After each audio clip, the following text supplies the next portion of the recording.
On va parler avec Raymond Filion de cette question-là qui se discute de plus en plus. Raymond, qu'en est-il exactement? Là? Les Américains, il y a des rumeurs sérieuses qui courent à l'effet qu'il y aurait peut-être un déploiement de leurs militaires le long de notre frontière. Qu'est-ce qu'on dit du côté d'Ottawa, Raymond? Bien, on dit que c'est un plan qui est sérieux, qui est discuté. Ottawa en parle avec Washington depuis quelques jours. C'est une idée américaine, semble-t-il, pour protéger les Américains contre la propagation du fameux coronavirus, la COVID-19. On espère peut-être avoir d'autres précisions du président des États-Unis en fin d'après-midi. Il doit tenir son point de presse quotidien à la Maison-Blanche sur le coup de 17 heures aujourd'hui.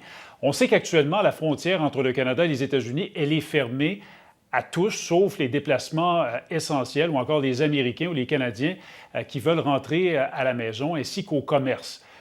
Mais là, depuis quelques jours, les Américains songent sérieusement, et Justin Trudeau l'a confirmé tout à l'heure, à mettre des militaires le long de la frontière entre les deux pays, du côté américain. Ça fait l'objet donc de discussions et vous allez le constater, ça ne fait pas du tout cette idée l'affaire du gouvernement de Justin Trudeau. Le Canada et les États-Unis ont la frontière non militarisée la plus longue au monde et c'est dans notre intérêt des deux pays de le garder comme ça. Nous sommes en discussion avec les États-Unis sur cet enjeu. Nous pensons qu'envoyer les militaires à la frontière n'est pas nécessaire et que ce sera un problème pour nos relations bilatérales. À suivre donc au cours des prochains jours ou des prochaines heures même, Raymond. Oui. Cela étant dit, Justin Trudeau, là, qui aujourd'hui a montré du doigt les banques et institutions financières afin qu'elles abaissent les taux d'intérêt. Beaucoup de personnes ont recours à la carte de crédit là, pour payer ce qu'il faut en ce moment. Il faudrait baisser les taux, dit Justin Trudeau.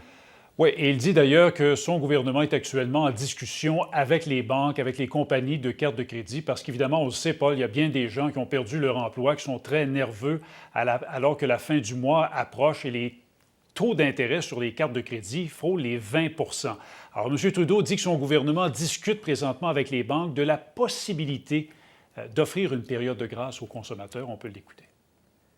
On est en train de regarder, de les encourager, de prendre des mesures comme ça, en même temps qu'on regarde pour mettre en place des mesures pour avoir de l'accès au crédit pour les Canadiens qui coûteraient énormément moins cher que ce que les cartes de crédit exigent.